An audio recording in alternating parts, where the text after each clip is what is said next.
PCR is another place where I was down there with the molecules when I discovered it.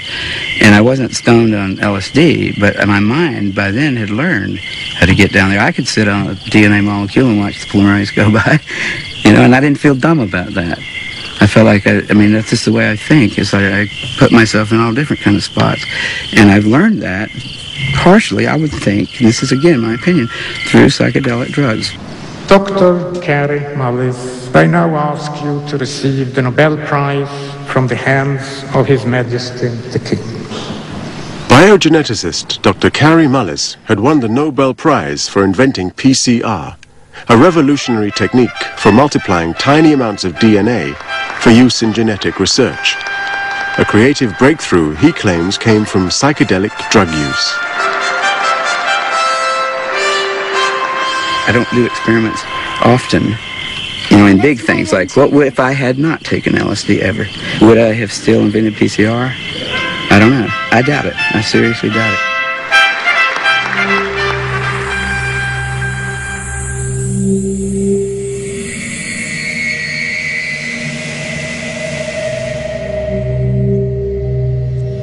I was inspired to create the series of paintings, the Sacred Mirrors, initially by a psychedelic experience.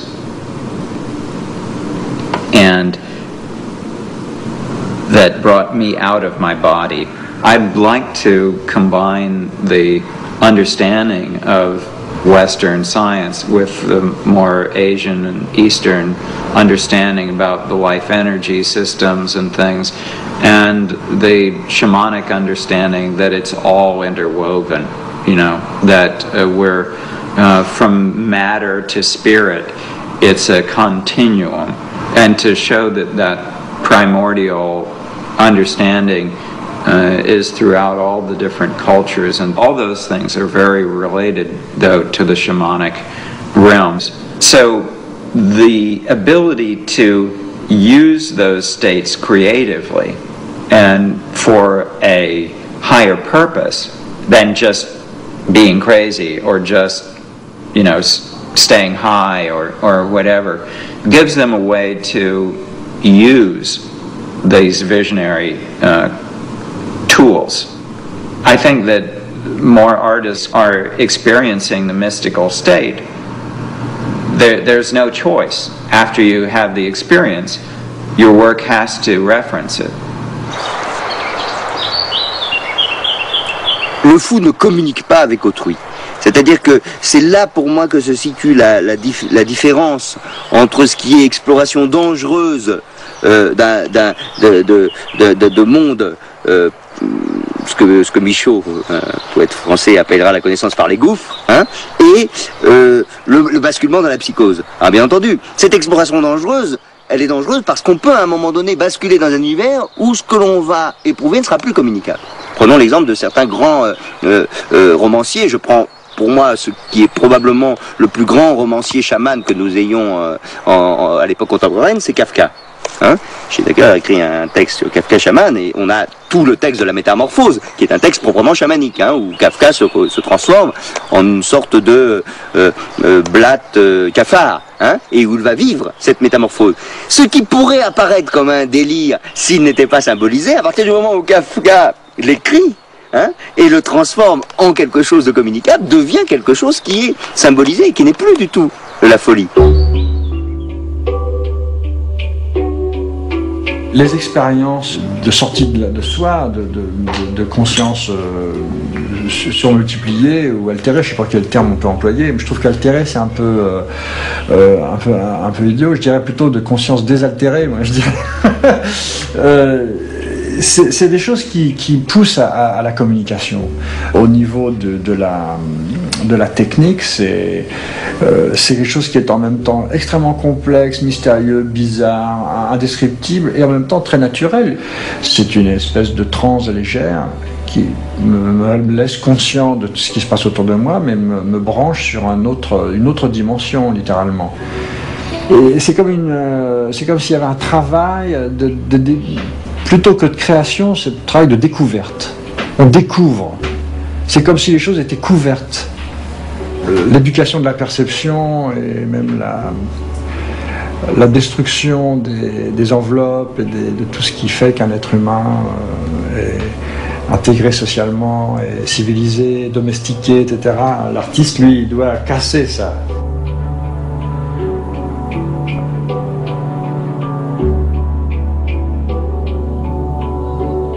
J'ai eu une expérience avec les champignons hallucinogènes qui m'a bouleversé à un point incroyable. Je dois dire que faire cette expérience avec les champignons, c'est quelque chose de tellement fort que, en ce qui me concerne, je me suis bien promis de ne pas recommencer. Et puis il m'a fallu toute une vie pour, je dirais pas digérer, mais assimiler et développer ce que j'avais vécu au cours de ces quelques heures. J'ai la chance de ne pas avoir été éduqué vraiment. Tu vois, j'ai pas été à l'école très longtemps, j'ai même pas fait mon diplôme, disons, graphique jusqu'au bout. J'ai tout de suite été extrait, chaque fois j'ai été extrait de ces systèmes de domestication de l'esprit, par une chose ou par une autre, et j'ai été lancé dans des sentiers tout à fait sauvages. Et cette histoire avec les champignons n'a pas arrangé les choses, puisque j'ai été vraiment projeté dans le mystère sans personne pour me tenir la main. Et c'était vraiment la folie. D'ailleurs, c'est la folie. Et souvent, quand je dessine, l'angoisse dont je parlais tout à l'heure, c'est d'être confronté à une forme de folie. C'est-à-dire, on est devant des langages. Je me trouve devant des langages qui n'ont pas qui sont pas répertoriés. Et alors, c'est extrêmement difficile et douloureux. En même temps, bon, il suffit d'arrêter de dessiner, puis on prend la page, on la jette. Mais c'est pas comme ça que ça se vit. Ça se vit comme si on était réellement en danger.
Si no se entra a una vida disciplinada digo así porque hay limitaciones de los alimentos, hay limitaciones de las bebidas, hay limitaciones en la conversación, en la forma de pensar.